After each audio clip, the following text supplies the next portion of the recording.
Le programme de ce soir est un peu, voilà, mais il va peut-être vous surprendre, mais bon, pas si non plus étonnant. Nous avons pris sur nous ce soir de commenter une paracha que vous connaissez très bien, le troisième chapitre du schéma. Excuse-moi, je suis tombé. David Bark, je voulais. Bah oui, je sais. Non, il est deux secondes, il est deux. Ah d'accord, oui, d'accord. Alors, c'est quoi la troisième chapitre C'est la paracha des Tzitzit. Alors, d'abord, ce qu'on va faire, c'est qu'on va étudier, on va relire un petit peu les mots, etc., ce qui c'est écrit, mais on va surtout comprendre pourquoi est-ce qu'on lit cette paracha tous les jours, trois fois, deux fois par jour quand même. Vous allez me dire, bon, parce qu'on met les tzitzit, mais bon, c'est pas une bonne réponse. Euh, Ce qui est intéressant, c'est de voir que il y a plusieurs thèmes dans cette paracha qu'on lit un peu vite peut-être et sans vraiment bien comprendre. Et comme notre but à nous, c'est de nous sensibiliser et de lire les choses avec plus de kavana, on va se faire aider par deux éléments, c'est-à-dire celui de la Gemara en premier et aussi des commentaires des Rishonim. Merci. La paracha qui nous intéresse, donc la troisième chapitre du schéma, se trouve à la fin de Shlach Lecha. Tout à la fin de Shlach Lecha. Et le commentaire sur cette paracha, un des passages les plus importants, c'est à la page Yudbet Amudbet, 12b. Tout ça, c'est bien beau, mais pourquoi est-ce qu'on le dit d'abord de façon officielle? Officiellement, pourquoi est-ce qu'on lirait la paracha de Tzitzit ce soir? Voilà, ce soir. Sachant que c'est écrit ou itemoto et que les tzitzit, on n'aimait pas la nuit. La nuit. On n'est pas obligé de les mettre la nuit, c'est bien le mettre, la pikabala, etc. Mais en tout cas, il n'y a pas de chiyuv, d'obligation de mettre les tzitzit la nuit. Donc on lit une paracha de tzitzit sans qu'il y ait la mitzvah de tzitzit. Pourquoi? Eh bien, pour une raison que vous connaissez, c'est une Mishnah dans Brachot, chapitre 1, et dans la Haggadah, qu'est-ce que dit cette Mishnah? Mazkirin Yetziat Mitzrayim. On doit se rappeler la sortie d'Égypte. Balelot, la nuit. Vous vous rappelez cette phrase? Oui. Mazkirin Yetziat Mitzrayim Balelot. Il faut rappeler la sortie d'Égypte. Ça veut dire que la paracha de Tzitzit a été écrite pour nous à cause du dernier verset. Ani Adonai Elohechem, Asher hotzeti etchem eretz Mitzrayim, Dot lachem Elohim, Ani Adonai Elohechem emet.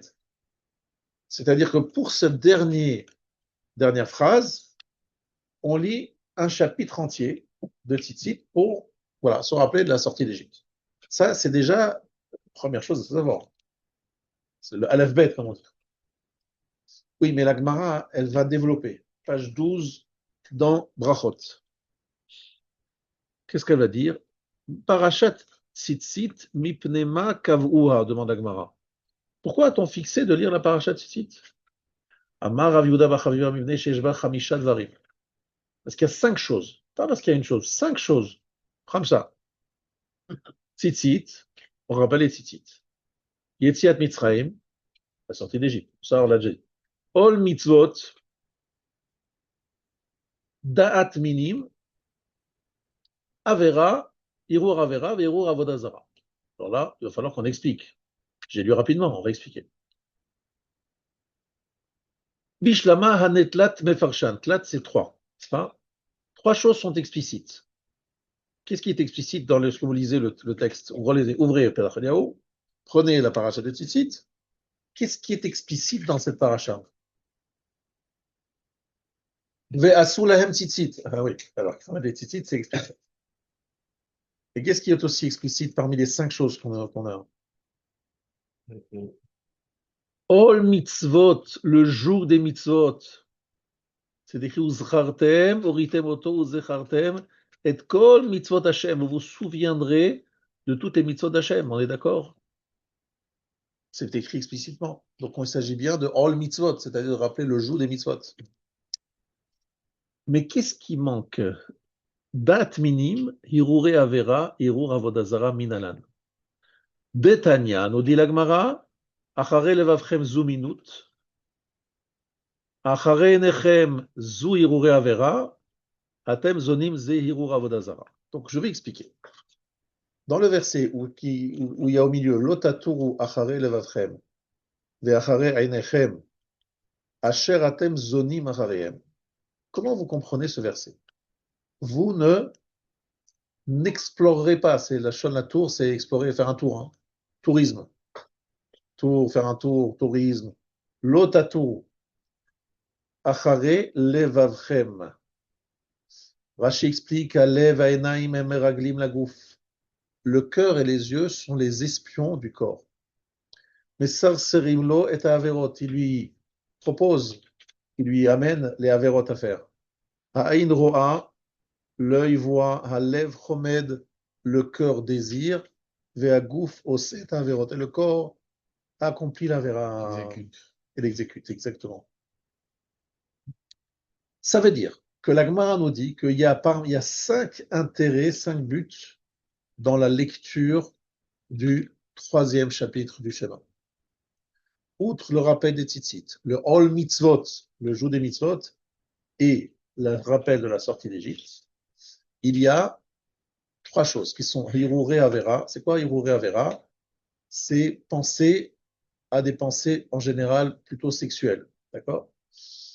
Ça s'appelle Enechem. Tu regardes, tu vois une belle femme, et tu désires. Tu vois une belle femme, tu désires. Tu vois un beau gâteau pas cachère, tu désires. Tu vois des belles choses que tu désires, mais qui sont interdites. Ça, c'est Achare Einechem. Ne sois pas en train d'explorer, de suivre tes yeux. Attention, tes yeux, ils te montrent plein de choses, ils te présentent plein de choses. Ce qu'on appelle un sirsour. C'est les mots de Rashi. Sirsour, ça veut dire un intermédiaire, une sorte de c'est quelqu'un qui vous amène des affaires, porteur d'affaires. Et le problème ici, c'est que des mauvaises affaires. Un négociant, voilà. Voilà. Il vient vous proposer des affaires. Là, c'est celui qui vous propose des avérotes. Donc, c'est l'œil qui vous montre plein de choses magnifiques et vous dites, oh là là, cette femme, ce serait bien si c'était la mienne. Mais non, mais c'est la femme de ton copain. Bon, on va faire ce qu'il faut pour que ça le devienne. Cette femme, elle n'est pas très juive. Mais bon, c'est pas grave, on va la convertir. On va faire toutes sortes de choses qui vont nous amener vers la vera. Il y a évidemment l'evavchem, le cœur. Pourquoi le cœur? Parce que l'œil voit et le cœur chomed, le cœur désire. Mais pour qu'il désire, il faut qu'il ait vu. Donc il y a effectivement en bataille un grande mitzvah ici, c'est de ne pas se laisser et ne pas regarder n'importe quoi. Le problème qu'il y a aujourd'hui, c'est que nous sommes complètement submergés de vidéos, de films, de machins, où on nous montre des femmes magnifiques, des choses magnifiques. Et évidemment, nous sommes un peu affaiblis par tout ce que nous voyons. Et lorsque nous voyons le jour, nous y pensons la nuit, avec les conséquences que ça a. Bref, tout ça, c'est pour vous expliquer que ça a tout à fait sa place avant à la nuit. Pour moi, ça se lit aussi, justement, le soir, pour que, justement, dans notre tête, on ne pense pas à tout ce qu'on a pu voir dans la journée qui n'était peut-être pas des belles choses. Donc, l'otatu achare levavchem, achare nechem. Levavchem, c'est pas l'explication de la Gemara. La Gemara a parlé de minut. Est-ce que quelqu'un sait ce que ça veut dire le mot minut? Minin, da'at minim. Qui sont les minines? De qui parle-t-on? C'est les hérétiques. Les hérétiques. Des gens pas très recommandables. Da'at minim. La connaissance, la pensée des minimes. Achare levachem zu minut. Alors ça, il faut expliquer un petit peu plus. Alors, de qui s'agit-il, ces gens-là? Qu'est-ce qu'ils font exactement? C'est des sectes juives, en fait, au départ. Otam haofrim ta'ameh haTorah le midrash ta'ud ve'elil. Donc on va tout simplement nous inspirer de Rashi. Rashi se trouve dans Brachot. Qui sont les minimes? Date minime, c'est quoi minut? C'est ceux qui offrim ta'ameh haTorah le midrash ta'ut ve'elil. Ceux qui inversent, transforment ta'ameh Torah Le goût de la Torah. le goût de la Torah, les raisons de la Torah, le midrash ta'ut ve'elil, un midrash d'erreurs, de rachot fausses, et aller vers des croyances complètement folles. Alors, c'est pas très, très, très clair, en fait, Rashi, n'est-ce pas? Euh, il y a effectivement, ici, le cœur est avant l'œil. Alors, qu'est-ce que ça veut dire? Kan medaber al avera mesuyemet shetrilata balev yaminut. שבתחילה חושב בליבו דעות נפסדות ואחר כך ילך אחר שרירות עיניו ויתמכר אל מעשים רעים וחטאים.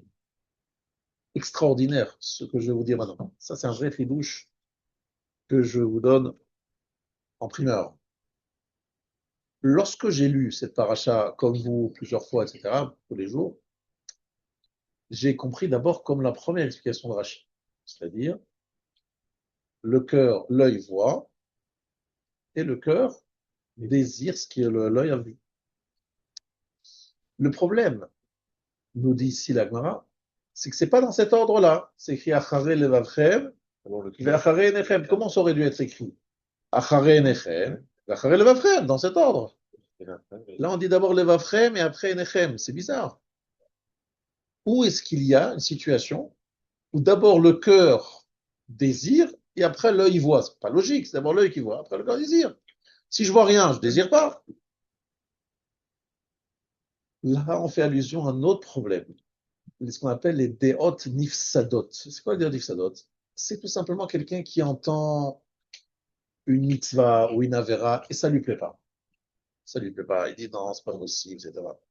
Et à force de ne pas accepter en fait cette idée, il va déformer les paroles de nos sages ou même voir les ridiculiser, les réduire, bref.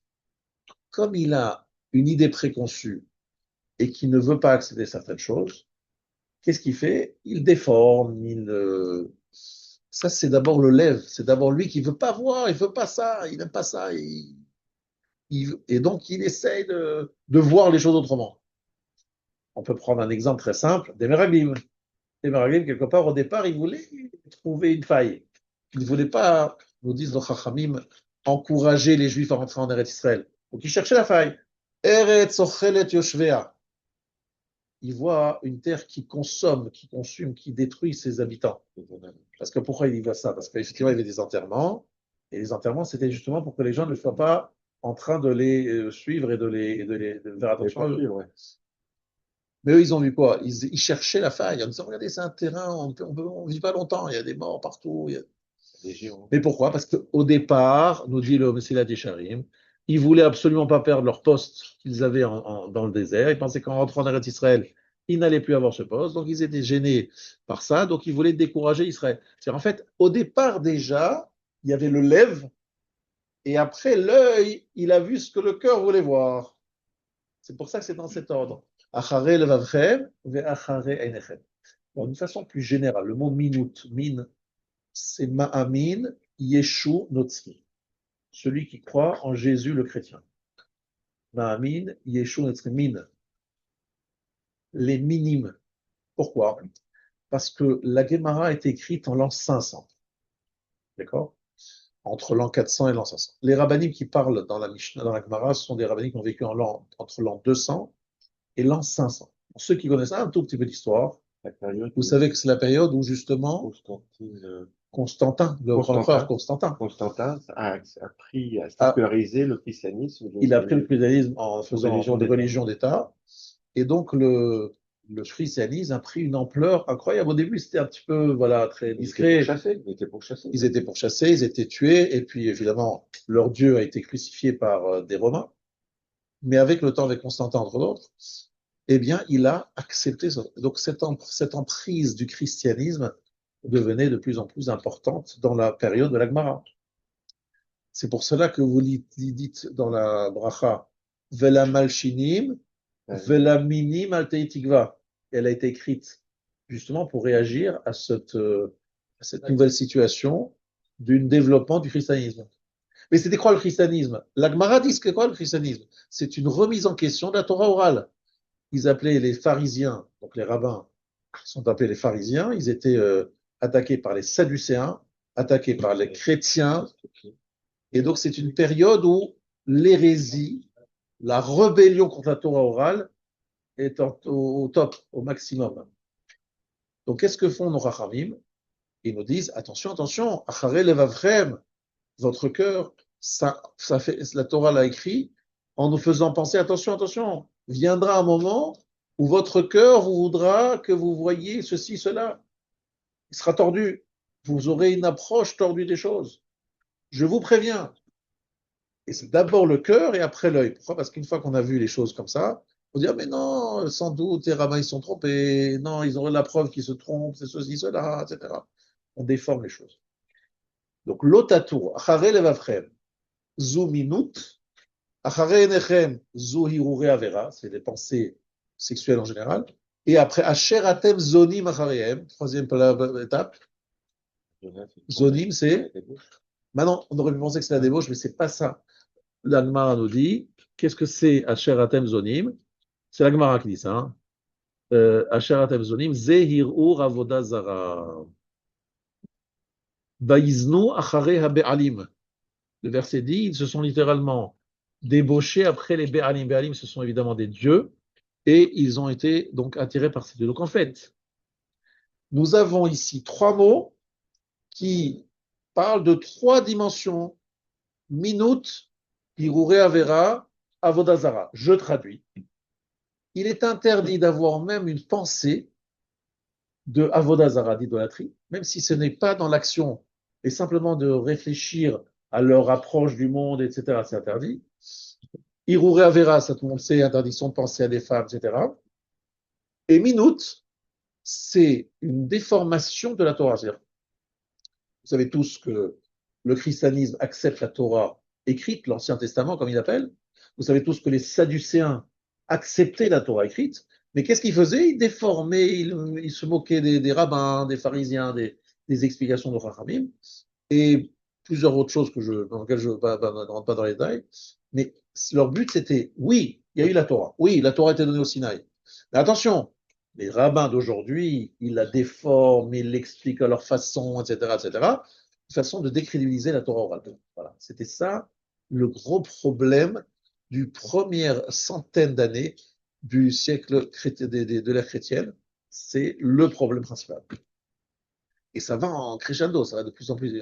Après arrivera l'islam, et là c'est un petit peu plus tard, mais eux, l'islam, ils vont dire encore une chose, ils vont en rajouter encore en disant, non, mais nous sommes nous les fils de Dieu. Mahomet dira, j'ai eu une apparition, et qu'en fait, le peuple juif a été rejeté. Mais tout ça vient de pourquoi? Parce qu'il y a eu la destruction du temple en l'an 70 ou 70, selon les avis. Donc, destruction du temple. Si y a destruction du temple, c'est que le peuple juif a été rejeté. Et s'il a été rejeté, ça donne la place à certaines personnes de prendre leur place, de se dire, oui, il y a eu des erreurs, c'est pas comme ça, tout changer. Le peuple juif a été rejeté, c'est les chrétiens, et les musulmans, et d'autres. En tout cas, lorsque vous lirez l'Otatou Acharei Levavchem, Acharei Enechem, Asher Atem Zonim, j'essaye d'y penser, je ne pense pas à chaque fois malheureusement, il faut penser à ces trois choses.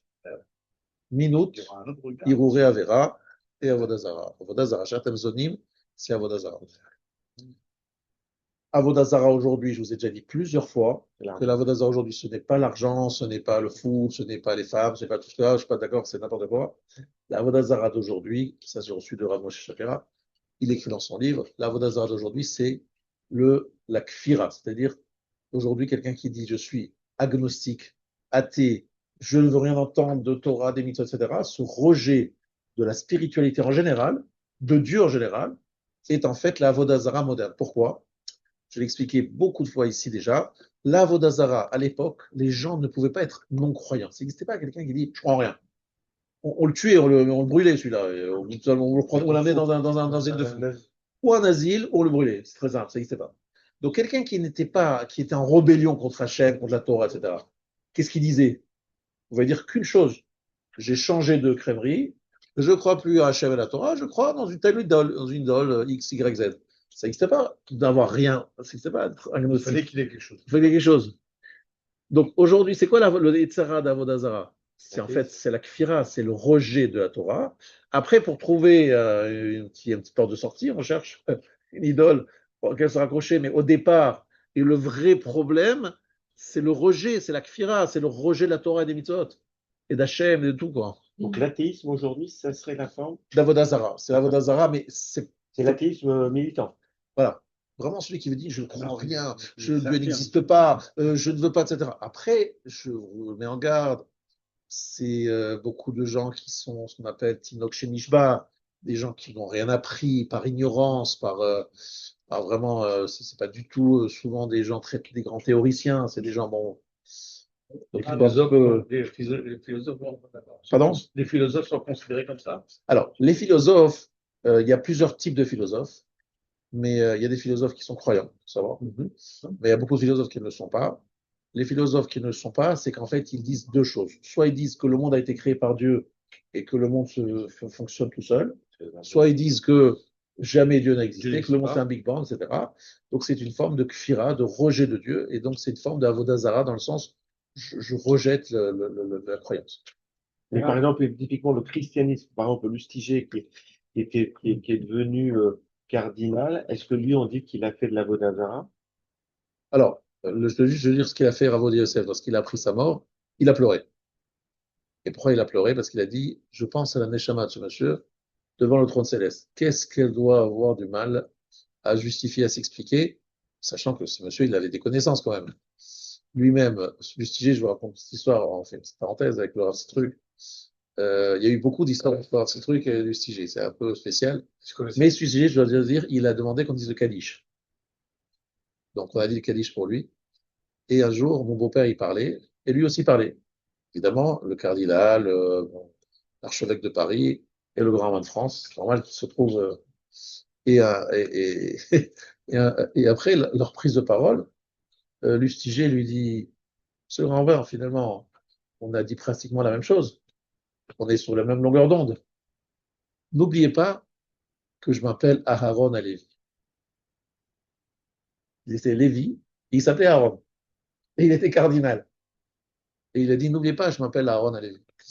Et en fait, quelque part, il montrait par là qu'il n'était pas totalement déconnecté de son judaïsme. Mais c'est vrai que lui, il faut quand même dire à son mérite, je l'ai aimé pour le discuter, c'est qu'il a grandi dans parmi des catholiques, et depuis tout petit, parce que c'était pendant la Seconde Guerre mondiale, il a été récupéré. Il n'a connu que ça, d'ailleurs. Il n'a connu que ça. Donc, finalement, il a simplement réussi à aller dans le chemin entre voilà. Le seul problème, c'est que comme lui, il a beaucoup réfléchi, beaucoup étudié, il a vu autre chose. Mais c'est vrai qu'il a toujours vécu là-dedans. Et donc, on peut dire peut-être que c'était notre Nishba.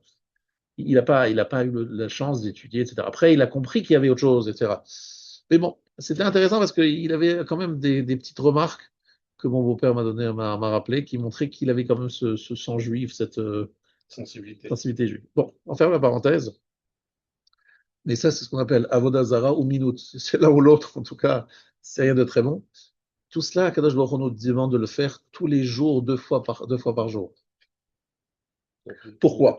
Parce qu'il y a une particularité, c'est que même la Machashava, la pensée est interdite. C'est ça le problème.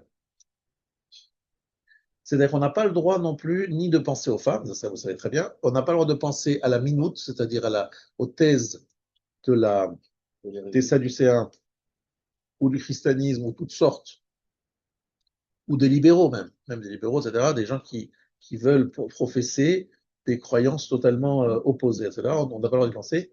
Et Achare Enechem, évidemment, il faut faire attention à préserver son regard, Shmirat Ainaim, faire attention et à ne penser à ça.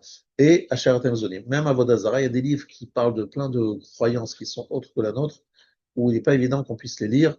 Après, il y a ce qu'on appelle Da Machetashi ou la Picoros, sache que tu vas répondre à Picoros, donc celui qui se renseignerait pour pouvoir préparer des réponses, c'est une chose. Celui qui veut adhérer, qui veut connaître et qui veut approfondir, il faut qu'il pose la question à Rav pour savoir s'il est permis de le faire à cause de ce passage.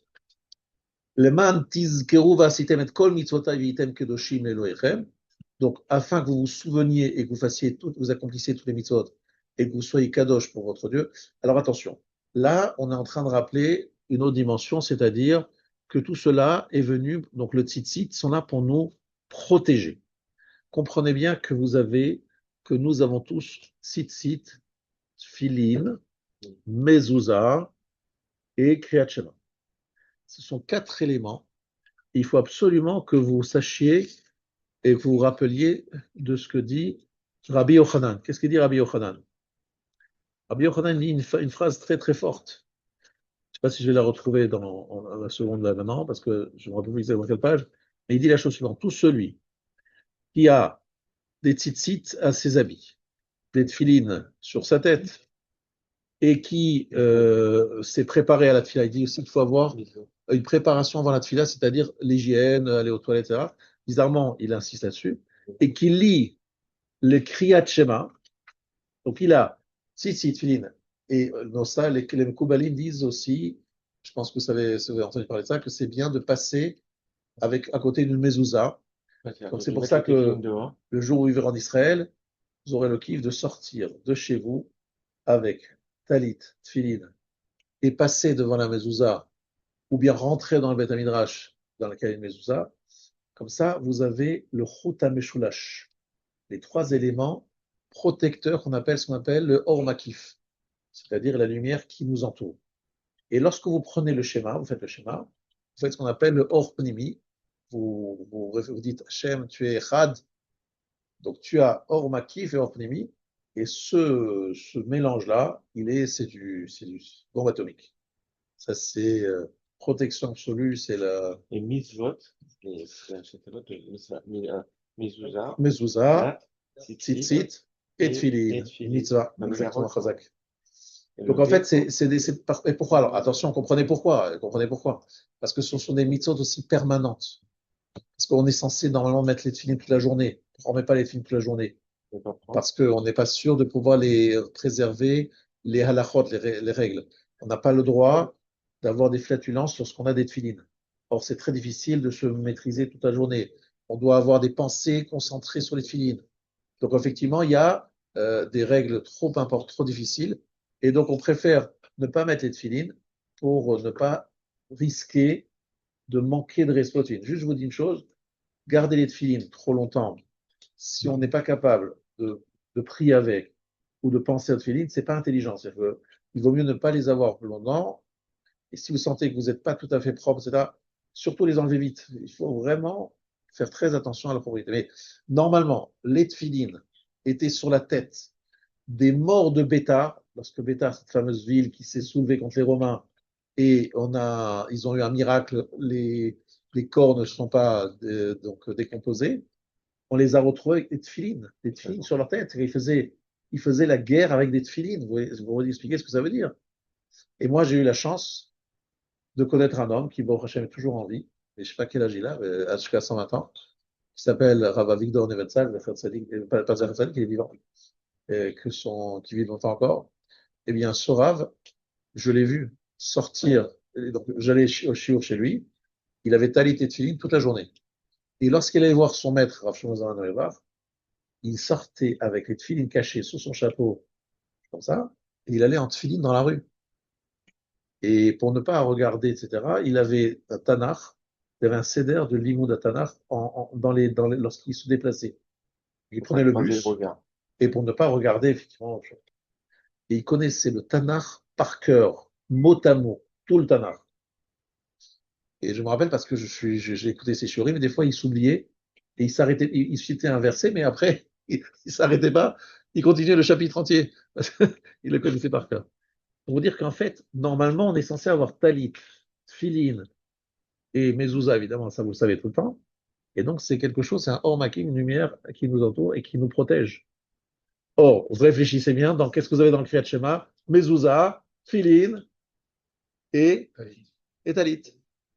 Tzitzit, quoi. Et vous avez évidemment le message du schéma qui nous dit ça, mais qui nous dit aussi une dernière chose, Veshinantam levanecha.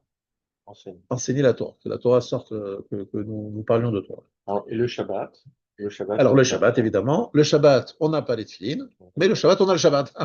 Et le Shabbat est notre lien, moi, j'appelle ça les forces de connexion. Vous savez ce que je veux dire? C'est comme des connexions que vous avez dans la Kadosh Baruch Hu. Lorsqu'on a tout ça avec nous, on est connecté.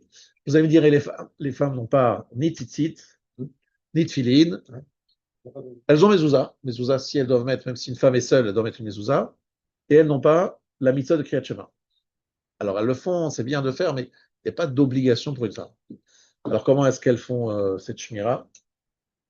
Grâce à leur mari, grâce à leurs parents, grâce à leur père, mais grâce Et aussi une à... robe de Shabbat, non? Alors, elles font les héros de Shabbat, elles font la chala, elles font la nida. C'est ça. Ce sont les trois mitzvot des femmes. Il y a différentes choses qui font qu'elle est protégée, mais nous parlons des hommes qui sont particulièrement les hommes. Exposés. Nous sommes très fragiles, nous avons besoin de gardiens qui nous protègent. Voilà. Donc, celui, dit Rabbi Yochanan, qui a les tzitzit, qui a les tfilin, qui a la mezouza, qui fait le Kriyat Shema, c'est ce qu'on appelle Kabbalat Ol Malchut Shamaim Shlema. Un joug. C'est l'acceptation du joug divin parfaite, totale et entière. Donc, je revois donc le texte. Et là, maintenant, je vais vous faire lecture d'un Rashi absolument incroyable, toujours dans la paracha de Tzitzit. Alors, d'abord, Rashi nous dit quelque chose d'amusant. Là, il nous dit Af parashat Tzitzit, lekach nismachalelu, le fiché afish kula, keneged kol ha-mitzvot. On dit que la paracha, la mitzvah de Tzitzit est shkula, pèse autant que toutes les mitzvot. Et pourquoi est-ce qu'il y a, on va voir s'il y a des questions, une question vraiment, vraiment très intéressante à vous poser, à poser à vos amis. Pourquoi est-ce qu'il y a 4 coins? Pourquoi est-ce que c'est un habit de 4 coins? Pourquoi pas un habit de 5 coins, de 6 ou 3? Pourquoi 4? Pardon? Pourquoi? 4 points cardinaux, non. Rachid, qu'est-ce qu'il dit? Pourquoi 4 et pas 5 et pas 3? Parce que je vous rappelle qu'on ne met les tzitzit que si on a un habit à 4 coins. Non, parce que Hachem, il a créé tout un monde en rond et nous, on doit être carré. Donc, Keneged, réponse de Rashi. Arba le shonot, shel geoula, vehotzeti, vehitzalti, vegalti, velakarti. Incroyable. Rashi dit que c'est à cause des 4 shonot shel geoula. On vient de sortir de Pessah. Bien sûr, on va expliquer, mais c'est pas fini. On va poser d'autres questions, comme ça on va y arriver. Ensuite, petit techelet. Alors, pourquoi techelet? Al-Shem Shikul Bechorot. Vous entendez? Parce qu'il y a eu la perte des premiers-nés. Vous savez, ce Rashi, les gens ne savent pas, mais pourtant, c'est une mitzvah qu'on fait tous les jours, et ce Rashi, c'est le pshat. Et il dit comme ça. Petit Techelet Al-Shem Shikul Bechorot. Targum Shel Shikul Tichla. Tichla, ça veut dire exterminer. Et ça veut dire faire. Alors, Tichla, ça c'est en araméen. Techelet, vous savez tous ce que ça veut dire Techelet. Mais Rachid explique comme Tichla, et ça veut dire Shikul Bechorot, la mort des premiers-nés, la perte des premiers-nés. Et leur Makata Maïta Balayla, c'était la nuit. Vechen Tseva, Trelet Domel Rakia, Hamashrir Leterev. Et le Trelet ressemble au firmament qui noircit le soir. Combien y a-t-il de fils, messieurs? il y en a 4 divisé en 2, ça fait 8. 8 fils. Pourquoi 8 fils? C'est 4 pliés en 2. Non, 4 fils pliés en 2, ça fait 8. C'est 4 qui deviennent 8. Pourquoi 8, Rabotai? Pourquoi 8? Est-ce que quelqu'un ici connaît le rachis? Pourquoi il y a 8 fils? Non, il y a 4 fils, mais pliés en 4 fils 2. qui deviennent 8. Oui, c'est plié en 2, dans le trou. Pas tous ensemble, on ne s'entend plus. Pourquoi 8 fils? Pour la Brit Mila. Oui, pour arriver à 613, on va voir dans quelques instants. Mais c'est pas ce que dit Rashi. C'est pas Brit Mila, 8. Ushmona chutim sheba, dit Rashi. Keneged shmona yamim sheshaou Israël, mishiatsu mimitzraim atchamru shira layam. 8 jours entre la sortie d'Égypte et la chant de la mer. Rabotai, moi je connais pas 8 jours, moi je connais 7. 7 jours. En fait, la paracha, elle parle à la fin De Shlach Lecha. Elle parle de Yitzhak Mitzrayim dans la fin du Pérec le matin. Exactement. Ça, Elle parle aussi de 7 heures. Mais pourquoi il y a 8? Ne détourne pas la question, M. Lee. Pourquoi 8 et pas 7? Oui, mais oui, mais moi, j'ai dit ça, mais c'est Rachid qui le dit, mais Rachid, je comprends pas. D'accord. Pourquoi est-ce qu'il en compte 8? À cause du 14 Nissan. Parce que le 14 Nissan, on a quand même fait la shrita du Korban Pessah. On a fait la shrita du Korban Pessah le Pareil. veille, exactement. Donc ça veut dire il y a 8 jours. Il compte. Le 14, le 15, le 16, le 17, le 18, 19, 20, 21, 22. Non, 21, pardon. 21. 21, ça s'arrête le 21 Nissan. Donc on a 8 jours. Jusqu'à quand? Ad she'amru shira alayam. Il ne parle pas du Kriyat Souf. Rachid dit jusqu'à ce qu'ils ont chanté sur la mer. Mais c'est incroyable. On veut trouver 8 jours depuis le moment où ils ont fait la shrita du Korban Pessah jusqu'au moment où ils ont chanté. Comment vous expliquez ça, Rabotai? Quel rapport avec... c'est très bizarre tout ça, n'est-ce Par pas? exemple, s'il y a une notion de Emouna, il y a une notion de Emouna quand ils ont égorgé, Ils ont égorgé, évidemment. voilà, et il y a une Emouna quand ils rentrent dans la mer, et que, voilà, ils chantent. Il y a deux périodes de Emouna très fortes. Alors, Rabotai, je vais vous dire un bon pérouche, mais il faut que vous écoutiez bien. Alors, comment on veut... D'abord, pourquoi est-ce que Rachid veut absolument relier les fils de Tzitzit avec les épisodes de la sortie d'Égypte? 4 coins, les 4 le Shonot Shel Geoula. 8, c'est les 8 jours. Qu'est-ce qu'il veut? Pourquoi Rachid fait ça? Alors, quelqu'un ici a dit avec justesse qu'effectivement, on cite en plus la sortie d'Égypte dans Varjat Tzitzit. C'est vrai? Oui, mais Rabotai, on cite Parashat Tzitzit, Parashat sortie d'Égypte, mais dans plein d'endroits. Ah, il y a beaucoup d'endroits. Eh bien, je reviens au début du shiur, Rabotai. J'ai fait lecture de la Gemara dans Brachot, page 12, et qui dit Chamishad Varim. Il y a 5 raisons pour lesquelles il faut lire cette paracha. Parce qu'on nous rappelle l'obligation de faire toutes les mitzvot. On nous rappelle la lotatu achare levavchem, achare enechem, asher atem zonim, je vous rappelle ces minutes là. En fait, les tzitzit apparaissent comme une sorte de vertu protectrice, De barrière. de peur, de barrière, de quelque chose qui nous empêche d'oublier la raison pour laquelle nous sommes sortis d'Égypte. Akadosh Baruch Hu, il a dit comme ça, il dit, écoutez, vous, vous allez sortir d'Égypte, mais la sortie d'Égypte, c'est pas n'importe quoi, c'est pas juste un événement. Il faut que cet événement vous accompagne toute votre vie, tous les jours de votre vie, et vous protège des épreuves de la vie. C'est quoi? Levavchem, Enechem, et Ashertem Zonim, Avodazara, Minut et Yurure Avera. Il faut absolument que vous soyez protégés. Pourquoi? Parce qu'on est dans Parashat Shlach Lecha. C'est ça l'indication principale. Et Shlach Lecha, c'est quoi? C'est les Meraglim, les explorateurs. Et qu'est-ce qui s'est passé avec les explorateurs à Botaï? Leur problème, c'est quoi? Je vous ai dit que tout simplement, les explorateurs, ils ne voulaient pas voir la vérité. Ils voulaient voir les choses de façon biaisée parce qu'ils avaient envie, depuis le départ, de décourager. Pourquoi ils voulaient décourager? Parce qu'ils ne voulaient pas perdre leur place. Donc, en fait, ils avaient, au départ, un regard biaisé.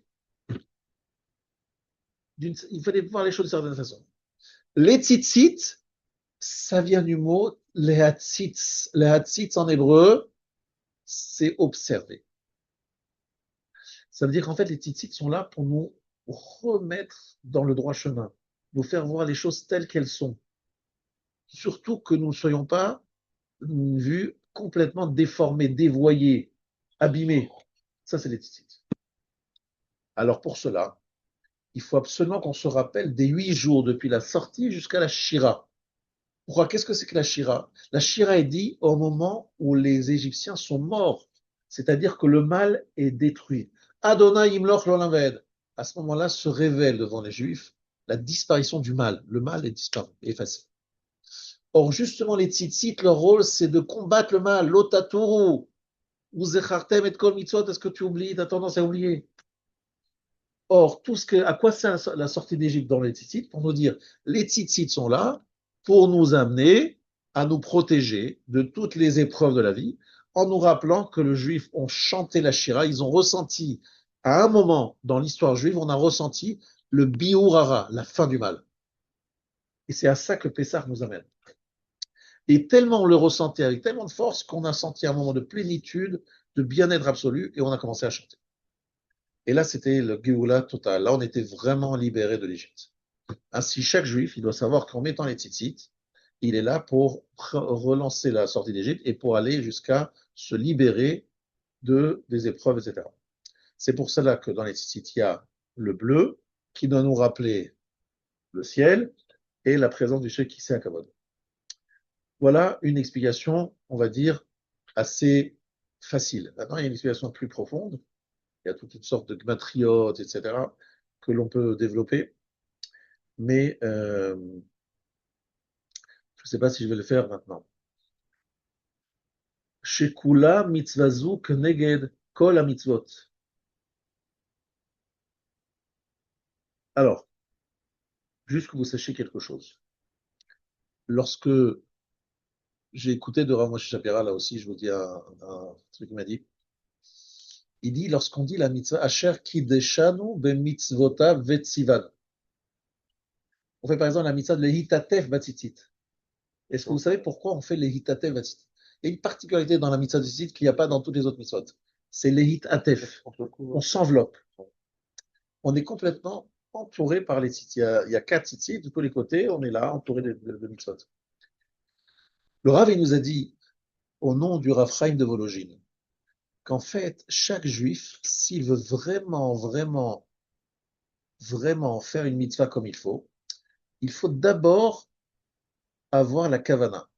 Je accomplis une mitzvah d'Hachem. Rappelez-vous que lorsque vous faites vite à tefila, c'est dommage, vraiment très dommage, parce que le schéma, avant de le commencer, dites-vous, je vais accomplir la mitzvah positive de lire le schéma. En faisant ça, vous attirez vers vous une lumière céleste qui vous enferme, comme une sorte de Dôme. de lumière.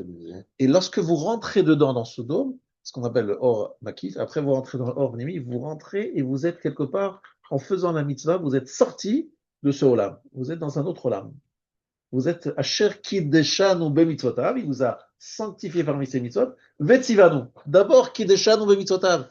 Et les Tzotzalit, c'est vraiment la représentation de cette cloche de lumière qui nous tombe dessus au moment où on a la kavana de faire la mitzvah. On a le même cas avec la souka. On rentre Ah, complètement bravo. Il y a ça et la souka. Ça veut dire que lorsqu'on rentre dans la souka, on pénètre aussi dans quelque chose qui ressemble exactement à ça. Tu as raison. Bravo. Puis à la souka, tu as le mikvé. Mais le talit, c'est au quotidien. Tu rentres dedans, tu t'enveloppes, tu t'es entouré par ça. Qu'est-ce que tu fais? Tu coupes avec le monde extérieur. Pourquoi on laisse le L'autre, visage la Torah, acharei levavchem, ve'acharei einechem, asher atem zonim. Justement, c'est ça. On te dit, mais rentre dans la monde de la mitzvah. Rentre dans la cloche fermée, là, comme une sorte de halo de lumière qui s'enferme autour de toi. Pourquoi on laisse le visage malgré tout? Alors, le visage est dévoilé pour une raison très simple. C'est que le seul moment où on va avoir de couvrir les yeux, c'est parce qu'il y a Birkat Kohanim, on va voir la Shrina. Mais le Hatifa, c'est la Hatifa des Ishmaélim. Vous savez, les Ishmaélim, parce qu'ils ont le kéfé des Ishmaël. Le Rav Adel dit, c'est ça.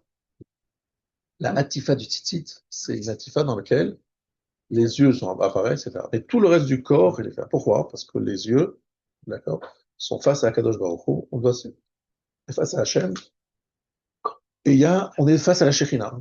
Donc on ne va pas se couvrir. On est face à la Shekhinah, comme si on regardait les yeux dans les yeux. À ce moment-là, on s'est dit, on va arriver à la Shira. On va arriver à une dimension de Shira, c'est-à-dire un dévoilement dans lequel Akadosh Baruch Hu va, un dévoilement dans lequel, Bezrat Hashem, on aura la possibilité de ressentir comme si le mal avait disparu. C'est ça qu'on veut renouveler le biwara de la Shira. Ok? Et ça, c'est la dimension du 8 qui représente le Olam Haba, etc. Voilà, messieurs, j'espère que vous avez bien écouté et bien compris, mais l'importance de cette mitzvah, c'est ça que je voulais donner comme explication sur le 3e chapitre du schéma, que je vous invite au niveau halacha, pensez à Niolech Lekayem, mitzvah, de se rappeler la sortie d'Égypte. Ok? Ça, c'est la deuxième partie de mon shiur. Alors, je passe à la deuxième partie de mon shiur. Je devais commenter le 2e chapitre du schéma. Deuxième chapitre du schéma. Le 2e chapitre, je vais à l'envers, ouais. Je vais commencer, j'avais déjà expliqué le premier. Je reviens au 2e. Vehaya im shamoa tishmeu el mitzvotai asher anochi metzavetrem. Où ça se trouve? Ça se trouve dans Parashat Non, dans le livre de Devarim, mais ça se trouve dans la paracha de Ekev. Dans la paracha de Ekev, vers la fin, vous trouverez ce passage, avec les commentaires de Rashi. Alors, attention. Hein? D'accord. Ve'ayim shamua tishmeu el mitzvotai asher anochi metzavetchem. Alors, attention. La Gemara nous dit qu'il y a Kabbalat ol malchut shamayim et Kabbalat ol mitzvot. Le premier chapitre, c'est Kabbalat ol malchut shamayim, l'acceptation du jour divin. Le deuxième chapitre, c'est Kabbalat ol mitzvot. Donc, à quoi vous pensez lorsque vous dites Ve'aya im shamoa tishmeu? El mitzvotai, j'accepte les mitzvot d'Hachem. Mais c'est écrit, pourquoi c'est écrit shamoa tishmeu? Pourquoi c'est écrit shamoa tishmeu? Im tishma bayashan, tishma bechadash. Si tu as entendu anciennement, tu entendras nouvellement. C'est quoi ces histoires bizarres? Parce que vous avez compris, c'est une redondance. Shamoa, tishma. Attends, deux fois, tu répètes la même chose. Pourquoi c'est écrit deux fois? Shamata bayashan, tishma bechadash. Si tu as entendu anciennement, tu vas écouter. Qu'est-ce que ça veut dire? Rashi nous dit d'abord deux choses. Il nous dit Rashi. La première, il nous dit Imitrata lishkoar sofra shetishkar kula. Sheken katimimita azveni yom, yomaim azveka. Avota, écoutez bien ce que je veux dire. Akadosh Baruch Hu nous dit, moi je suis avec vous comme ça. Voilà, je suis en face de vous. Vous reculez d'un pas, moi je recule d'un pas. Ça veut dire qu'en fait, il y a deux pas. Il y a un jour, on a oublié, d'accord, un jour, on s'est éloigné un jour, et lui, il s'est éloigné de l'autre côté. C'est-à-dire qu'il y a quoi? Le double. Chamois, Tishmo, attention, parce que là, il y a des conséquences. Vous m'oubliez, vous m'éloignez, vous, c'est tout de suite double part, double punition. Shamata beyashat, Tishma bechadash. C'est très intéressant que nos Chachamim nous disent que, ça ici, c'est écrit dans Rashi, Kol hatchalot kashot. Les débuts sont difficiles. Ça veut dire qu'en fait, si tu as commencé à écouter, tu entendras. Ça veut dire que au début, c'est très difficile d'entendre. On a beaucoup de mal. C'est ce qu'on appelle les hatralot. Les débuts sont difficiles. Et si tu as déjà entendu une première fois, tu entendras plus facilement la deuxième fois. Sim shamata beyasha, tishma bechadash. Ce sera plus facile d'écouter. La Gemara nous dit, dans le monde de la spiritualité, kli rek et no marzik, kli male marzik. Dans le monde matériel, un ustensile vide contient. Un ustensile plein ne contient pas. Dans le monde spirituel, un ustensile vide ne contient pas, un ustensile plein contient. Oh, c'est l'inverse. Non, c'est dans le monde spirituel. C'est la même chose. Non, c'est l'inverse. C'est l'inverse. Non, mais vous avez dit la même chose. Non. Ah bon, Je dis qu'en fait, un ustensile vide contient dans le monde matériel, ça tout le monde comprend. Un ustensile plein ne contient pas dans le monde matériel, tout le monde comprend. C'est pourquoi un ustensile vide ne peut pas contenir dans un monde spirituel. Faites tout simplement l'expérience. Moi, j'ai fait l'expérience très souvent. J'ai pris des gens très, très loin de la Torah. Ils n'avaient pas fait le moindre effort pour écouter la Torah. Ils sont venus écouter un shiur. Ils écoutent le shiur. Ah, c'est beau, c'est bien, monsieur le rabbin, on a aimé, on a kiffé, etc. Et après, voilà. Enkol ve'anroné. Maintenant, je dis, mais vous savez, monsieur, il ne faut pas rester une fois, il faut réécouter, aller à d'autres shiurim, machin, il faut pas s'arrêter à une fois. Mais il voudrait qu'en une fois, hop, ça soit fait. Non, kli rek et non marzik. Il faut écrire, c'est la deuxième fois qui compte. Ce sera la deuxième fois, c'est la troisième fois qui va compter. La première fois, c'est juste pour qu'il y ait une deuxième, une troisième, une quatrième, parce que si tu t'arrêtes une fois, ça marche pas. Même chose avec les Gemarot. Vous voyez, vous étudiez. Je vois étudier et j'ai la peine pour vous. Pourquoi? Et pour moi, des fois aussi, hein, je vais arriver dans le même truc. On étudie une fois, on finit, on passe à autre chose. Mais vous avez compris, c'est maintenant qu'on commence à étudier. Une fois que tu as fait une fois, eh bien la deuxième fois, c'est là que tu commences un petit peu mieux à comprendre. Et la troisième, encore plus. Vous voyez pas ça? Vous recommencez, ça y est, là maintenant je commence un peu à me comprendre. Je veux dire, Im shamoa tishma. Shamata beyashan tishma bechadash. Mais si t'es vite, d'accord, je découvre. C'est bizarre, hein, mais c'est comme ça, c'est comme ça. Shamata beyashan tishma bechadash. Ça, vous pouvez penser en disant le schéma. Rabotai, vous savez qu'en disant le schéma, il faut penser à ce que vous dites. Asher anochim et hayom, vous devez penser qu'il vous a ordonné hayom, Sheyu alechem chadashim dirashi. Kilu shama'atam babayom. Tu dois les penser comme si tu l'avais entendu aujourd'hui. La shelo marni lomed bishul sheyashir.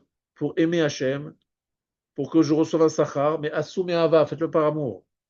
Ou le ovdo bechol levavchem. À quoi vous pensez à ce que vous dites le ovdo bechol levavchem? Le moyen, Avoda sheibalev, c'est la tfila. À ce moment-là, pensez, vous dites, mais c'est quoi le ovdo bechol levavchem? Le servir de tout votre cœur. C'est la tfila. Parce que c'est avoda sheibalev. Ah, la tfila, c'est avoda sheibalev. Moi, je pensais que la tfila, c'était avoda sheibapé. C'était juste de parler, de dire vite, vite, vite, vite quelques mots. Non, non, la tfila, c'est avoda sheibalev. Donc, le verset nous dit le ovdo bechol levavchem chon nafshechem. Et alors, venatati metar artsechem beito yori malkosh. Alors, je vous aurai la parnassa. En deux mots, hein, si on traduit rapidement. Moi, je dis toujours à ces gens qui sont pressés lorsqu'ils ils prient, je leur dis, mais messieurs, vous n'avez pas compris. Vous allez passer des heures pour avoir votre parnassa. J'ai un moyen pour avoir votre parnassa en 2 minutes. Vous restez ou pas? Ah, c'est sûr, on reste, on écoute. Eh bien, c'est très simple. Vous faites investissez dans la tfila. Vous faites une vraie tfila, tuchol alev. C'est ovdé. Le ovdo, bechol levavchem ou bechol nafshachem. Quelle est la suite? Venatati metaratzachem. Il y a la pluie. Donc tu veux matati metaratzachem? Ah oui, moi je veux la pluie. Je veux une pluie de dollars. Bon, dollar est pas tellement fort, peut-être de shekels en ce moment. Une pluie d'une monnaie très forte. Une pluie d'or et etc. Bref, je veux tout ça. Pas de problème. Le ovdo bechol levavchem ou bechol nafshechem. Sers à Kadosh Baruch Hu de tout ton cœur. Investis dans la tefila. Tu vas gagner du temps. Toi-même, tu te rends compte que des fois, si je suis dentiste, je prends un exemple dentiste parce qu'il y a des dentistes ici, mais il peut y avoir d'autres trucs. Il peut y avoir un client qui arrive, c'est une poule aux œufs d'or, parce qu'elle a une bonne, un bon problème. un beau problème, bien juteux.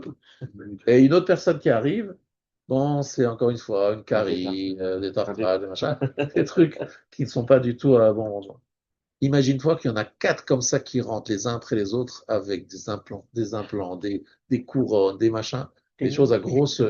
Tu dis, mais c'est pas possible, qu'est-ce qui m'arrive? Qu'est-ce qui se passe aujourd'hui? Des grosses affaires qui arrivent. Jackpot. Ça, c'est gagner du temps. Donc, pour gagner du temps, plus la tefila est bien faite, plus vous gagnez du temps. Voilà, tout simplement. C'est écrit ici. Tout simplement. Maintenant, Rabotai, il y a ici un Rashi que je voudrais que vous reteniez. Écoutez bien, le Rashi nous dit Ishamru lachem, gardez-vous. Pen yifte levavchem, de peur que votre cœur soit séduit. Pitouille. Vesarten va'avadetem Elohim achim. Vous vous détournerez et vous servirez d'autres dieux. C'est quoi vesartem? Lifrosh minatora. Shekivan she'adam poresh minatora, olech omidabek ba'avodah zara. Lorsqu'un homme s'éloigne de la Torah, il va littéralement se coller à la avodah zara. Qu'est-ce que ça veut dire? C'est que dès le moment, on dit comme ça, il n'y a pas de vacuum, il n'y a pas il y a pas de lieu vide. Dès qu'il y a un vide, il y a quelque chose qui se met à la place. Donc, en fait, il faut avoir la capacité le plus possible de se coller à la Torah, parce que dès qu'on se décède de Sartem, on s'éloigne de la Torah, alors qu'est-ce qu'il y a? Elohim Acherim, les autres dieux. C'est-à-dire d'autres valeurs, d'autres forces, d'autres éléments. Il faut se dire que la Torah, c'est le sang de notre vie, mais c'est pas le sang de notre vie. C'est mamash, notre vie. Et je vais vous raconter une histoire qui va peut-être vous faire réfléchir, peut-être ce soir. Il y avait une fois un, un, un rave assez âgé, il avait 80 ans, et une personne très plus jeune, beaucoup plus jeune que lui, qui avait à peu près 30 ans, avait obtenu qu'il étudie avec lui, c'est un grand ami Chacham, Pravota. Top. Alors, ils étudient un jour, 2 jours, 3 jours, une semaine, 2 semaines, un mois, et puis après, bizarrement, le jeune ne revient plus. Il a arrêté de profiter d'être dans la Charota, et quelqu'un lui pose la question, mais pourquoi tu vas plus étudier avec ce monsieur? Il dit, en fait, ce monsieur, il est un peu âgé, et il s'endort au milieu des fois. Il s'endort au milieu de l'étude, donc ça me dérange un peu, parce qu'il n'est pas... Peut-être que je l'embête, je sais pas, en tout cas, il s'endort au milieu. Bon, alors, le, le monsieur, quelqu'un se parle à ce personne âgée qui demande, mais comment ça se fait qu'il ne revient pas? Alors il comprend que c'est en fait parce qu'il Oui. s'endort. Alors il dit, écoutez bien quelque chose. C'est écrit Kihem Chayenu. Quelqu'un qui est dans la Torah à 100%, il est dans la Torah comme s'il était en train de vivre et de respirer la Torah. Il dit, lorsqu'on est dans la vie de tous les jours, bah, il y a des moments où on s'endort, on doit dormir, il y a des moments où on mange, il y a des moments où on fait ceci. Moi, je suis dans la Torah, c'est ma vie. Alors c'est vrai que des fois je m'endors parce que je suis fatigué, parce que j'ai plus la force, mais c'est pas que je suis pas là. Je suis à 100% dans la Torah, mais je vis dedans et donc automatiquement, comme lorsque quelqu'un vit, il a besoin de dormir, je dors. Mais c'est pas que je m'éloigne de la Torah à ce moment-là. Je suis à 100% dedans et donc c'est ma vie. Donc c'est autre chose. C'est Hem Chayenu. Et donc automatiquement, il y a des moments où on dort. Et donc en fait, il a voulu dire que lorsque tu as la chance d'étudier avec un monsieur qui est aussi imprégné de Torah, même si des fois il s'endort et des fois il n'a plus les forces, etc.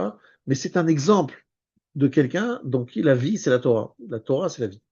Et donc il faut avoir cette capacité de comprendre que Vesartem va'avadetem. Tu t'éloignes de la Torah, tu vas vers d'autres choses et tu vas commencer à faire Avodah Zarah. Alors qu'est-ce qui se passe? Alors je voudrais ici vous rappeler un grand enseignement de Rav Chaim de Volojine qui dit que dans ce chapitre, on nous dit Bechol evavchem ou Bechol nafshechem au pluriel, avec tout votre cœur, tout votre âme au pluriel. On ne dit pas ou Bechol meodechem, avec tous vos moyens. Alors que dans le premier chapitre, comme on dit Bechol evavcha, c'est au singulier. Ouais, singulier. Ou Bechol meodecha, on ajoute aussi Bechol meodecha, avec tous tes moyens. De qui il s'agit? Il dit c'est en fait deux types de personnes différentes. Il y a l'élite qui va se donner totalement à l'étude de la Torah, qui a, donc c'est au singulier parce que c'est une élite, c'est écrit Bechol evavcha, Bechol nafshecha, Bechol meodecha. Il donne tout, il ne gagne pas d'argent, il se donne entièrement à la Torah. Alors que le deuxième chapitre, c'est quelqu'un qui gagne sa vie. Il n'est pas à ce point-là dans. Et c'est aussi au pluriel. Pourquoi au pluriel? Parce que je vous rappelle la Gemara dans Brachot, page 35, qui nous dit que il y a effectivement deux rabbanim, Rabbi Shimon Bar Yochai, qui disait je ne comprends pas comment les gens ils travaillent, et ça veut dire.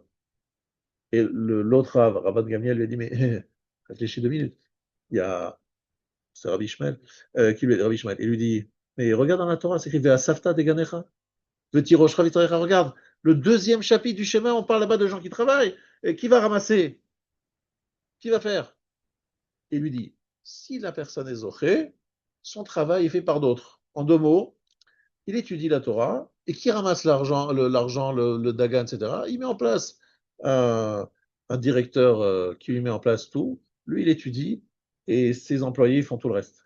Ça, c'est quelqu'un qui est zoché. Michel Ozoché, qui n'a pas de Torato Manuto, qui n'est pas comme Rabbi Shimon Bar Yochai. Lui, effectivement, il faut qu'il travaille lui-même. Alors l'autre lui a dit, et c'est ça la conclusion de la Gemara, Harbe asuken velo alta beyadav. Beaucoup ont essayé de faire comme Rabbi Shimon Bar Yochai, mais ils n'ont pas réussi. Ça veut dire quoi? Ça veut dire que la majorité des gens ne sont pas construits pour pouvoir s'adonner à la Torah à 100% toute la journée, toute leur vie. La majorité sont comme le deuxième chapitre du schéma, qui est au pluriel, où il n'y a pas Bechol Meodechem. Par contre, le premier chapitre concerne l'élite. Et cette élite, il dit Bechol Evavcha, c'est un singulier parce qu'ils ne sont pas nombreux. Bechol Nafshera, Bechol Meodecha. Et surtout, on dit Veshinantam. Est-ce que vous savez, ça veut dire Veshinantam? Rashi explique c'est quoi Veshinantam? Chez Advarim Yushnunim. Tu poses une question, la réponse, elle tombe à la seconde. Sans hésitation et d'une façon très claire et très nette. Moi, j'étais avec le Rav Sitruk, Tzadik Livracha, on allait voir le Rav Eliashim. Il y avait là-bas une queue incroyable de gens, et les gens posaient des questions, les uns après les autres. Un, il posait une question sur Shabbat, l'autre, il posait une question de Kashrut, l'autre, il posait une question de Nida, l'autre, il posait une question de toute la Torah Kola. Et la réponse, tac, tac, tac, tac, à la seconde, sans jamais ouvrir un livre. Sans jamais ouvrir un livre. À la seconde, des questions. Alors, après, il y avait des rabbinim qui posaient des questions. Des rabbinim qui posaient des questions assez complexes. Tac, tac, tac, tac. Tu vois, là, mais c'est quoi ce. Ça, c'était Veshinantam. Veshinantam, c'est Shannon. C'est aiguisé comme un rasoir. Boum. Et un jour, j'ai fait une expérience. Le Rav Nissim Revivo, j'ai eu la chance d'étudier à côté de lui, parce que dire avec lui, ça serait un peu prétentieux. À côté de lui, donc j'étudié avec lui, on était à deux. On a eu une question très difficile sur la levure Alza. Est-ce qu'elle est cachée ou pas? Pourquoi quelle était la question? Parce que ça vient, il y a de l'alcool, de vin, qui était peut-être utilisé pour sa fabrication. C'était il y a quelques années, hein, il est niftar en 2004 quand même, le Rav. Et donc, on est allé voir Rav Eliashiv, pas nous, hein, on a envoyé quelqu'un qui est allé voir Rav Eliashiv. Rav Eliashiv a répondu en 2 secondes à la répression sur laquelle le Rav Revivo avait travaillé pendant 3 semaines. On s'est dit peut-être qu'il n'a pas bien entendu, bien compris. Et lorsque tu lui parles, tu vois qu'il connaît toutes les raisons, les trucs, tout ça, c'est clair dans sa tête, il tranche la seconde, ça a pris quelques minutes. Un jour, quelqu'un lui a demandé au Rav Eliashiv, on dit, mais pourquoi vous recevez les gens qu'une heure par jour? Il y a plein de gens qui veulent vous voir, c'est peu une heure par jour. Il dit, pour pouvoir répondre, comme je le fais à une vitesse pareille, sans jamais regarder, il faut que je travaille pendant 18 heures tout seul, et je continue à regarder, à réviser, à revoir, pour pouvoir ne pas me tromper et répondre en si peu de temps à tellement de gens. Donc en fait, j'ai qu'une heure, mais en une heure, je vois plein de gens, alors que si j'étudie moins, peut-être je passerai plus de temps avec les gens, mais j'en verrai moins parce que je ne pourrai pas répondre aussi vite et parce que je n'aurai pas la connaissance vraiment. Un jour, le Ramoshe Feinstein, c'était la même chose. Ramoshe Feinstein répondait des tchouvot très longues, complexes, sans se lever, sans regarder. Un jour, quelqu'un lui a dit, Rav, je pense que vous vous trompez. La référence, c'est pas d'Afé, c'est d'Avav. Vous venez de dire quelque chose, mais c'est d'Afé. Et le Ramoshe Feinstein, il a eu un choc, il a dit, ah, c'est sûr. Ils ont sorti la Gemara, et c'est le Ramoshe Feinstein qui avait raison. Il a dit, ah, Rav, c'est pas grave, hein, si c'est d'Afé ou d'Avav, c'est un lave de différence, c'est pas grave. Il dit, non, t'as pas compris. Moi, je suis contre sur ma mémoire. Je teste ma mémoire, voir si elle est toujours bonne. Parce que si je me rends compte que je peux me tromper entre Dafé et Davav, je dois me poser la question sur l'ensemble de ce que je réponds. Est-ce que c'est sûr que je me rappelle bien de chaque chose? Mais je réponds vite, et rapidement, sans regarder, sans vérifier. Donc, est-ce que je suis sûr d'avoir une mémoire solide? C'est pour ça que c'est tellement grave pour moi si je me trompe entre Dafé et Davav. Vous imaginez ce que ça veut dire? C'est une connaissance. Veshinantam, c'est une connaissance, mais avec une aiguisée. Mais ça, c'est écrit dans le premier chapitre du schéma. Ça, c'est pour les yichidim, les individus qui sont. Mais dans le deuxième chapitre, on parle aussi d'étudier la Torah. Et comment c'est écrit dans le deuxième chapitre, Michael? Velimadtem otam et benechem. Limoud, c'est un autre mot. C'est pas veshinantam, c'est velimatem. On enseigne, on étudie. Est-ce qu'on connaît veshinantam? On ne connaît pas. Qu'est-ce qu'il a fait à Kadosh Baruch Hu? Que dans chaque génération, il y ait quelques personnes qui se donnent Bechol Meodecha. Et eux, ils sont Veshinantam, ils répondent tac, tac à la seconde. Et il y en a d'autres qui, eux, travaillent, etc., mais qui peuvent poser la question à ceux qui sont Veshinantam, ceux qui sont et qui connaissent parfaitement. Et eux, on leur demande Velimatem. Attention, mais tout le monde doit étudier. Il n'y a pas genre les rabbins, ils étudient, les gens, c'est une caste réservée qui étudie. Tout le monde doit étudier. Mais Veshinantam arrivé à ce niveau-là, on savait que ça allait pas être ça devrait être tout le monde, mais on sait que c'est pas facile, donc c'est réservé à une élite. C'est pas réservé, mais c'est un fait que ça une élite qui arrive. Donc regardez ces 2 chapitres du schéma. Un parle du klal, de la généralité, de harbe asuken, et l'autre parle de l'individu. Je termine simplement en vous disant que lorsque vous lisez ce 2e chapitre du schéma, vous devez aussi réfléchir aux malédictions qui sont décrites, celui qui ne fait pas la Torah Mitzvot. Le certain vavatem Elohim Achim. Qu'est-ce qui est écrit Vechara? Et qu'est-ce qui est écrit là-bas? Qu'Akadosh Baruch Hu va nous rejeter de la terre d'Israël. Vavatem Ehera Me'al Haaretz HaTova. Kadosh Baruch Hu, aujourd'hui, nous met dans une situation très spéciale. Les gens qui se trouvent au sud, ils ont été attaqués par Gaza. Ceux qui se trouvent au nord sont attaqués par le Hezbollah. Ceux qui se trouvent au centre, ils sont attaqués par l'Iran. Ceux qui se trouvent à droite, ils sont attaqués par le Houthi. Tu dis, mais attendez, mais c'est quoi cette histoire-là? On est sur Israël ou pas? C'est à nous, non, Israël, ça suffit. Ah non, c'est pas à vous, c'est pas à vous. Nous, les musulmans, on pense que c'est pas à vous. Le partage, non, le droit international. Tu vois, tout le monde disait sur le droit international. Enfin, attention, le droit international nous l'a donné. Ah, mais les Arabes n'ont jamais reconnu. Et pourquoi est-ce que les Arabes ne reconnaissent pas? Pourquoi ils sont tellement Rabotai, posez-vous la question. En relisant Bechara, Hachem, c'est qu'il y a encore quelques avérotes à réparer. Il y a des belles mitzvot en Israël, mais il y a aussi des petites avérotes qu'il va falloir réparer pour que nous n'ayons plus la contestation et la galoute dans Israël. Ce que je veux dire, c'est qu'il y a le galoute en Israël. Ah là, on peut pas habiter parce que c'est propre à la frontière. Et là, on peut pas habiter parce qu'il y a, vous savez, il y a des Israéliens qui sont rentrés pendant Pessah dans Jéricho. Ils ont vite ils ont sorti les gens de Jéricho pour voir mais c'est Jéricho, ça appartient à l'Estrex, ça veut dire. Ah, mais c'est trop dangereux, c'est un endroit où il n'y a pas de protection. Vous allez dans tel endroit, attention, c'est dangereux là-bas. Mais quoi, Eretz Israël, c'est pas à nous. Hachem ne l'a pas donné. Et voilà, c'est pas encore totalement à nous. Donc il va falloir faire encore un petit travail et relire bien la deuxième parachée de Shema pour que Vérizon Hachem, on puisse rentrer dans tout Eretz Israël tranquillement et reconnu par toutes les nations sans qu'on ait à avoir des doutes sur notre sécurité. Voilà ce que je vous souhaite très bientôt. Bonne soirée. Voilà. Thank you. On va faire Arvid. Arvi tout de suite. Ici. Oui, oui,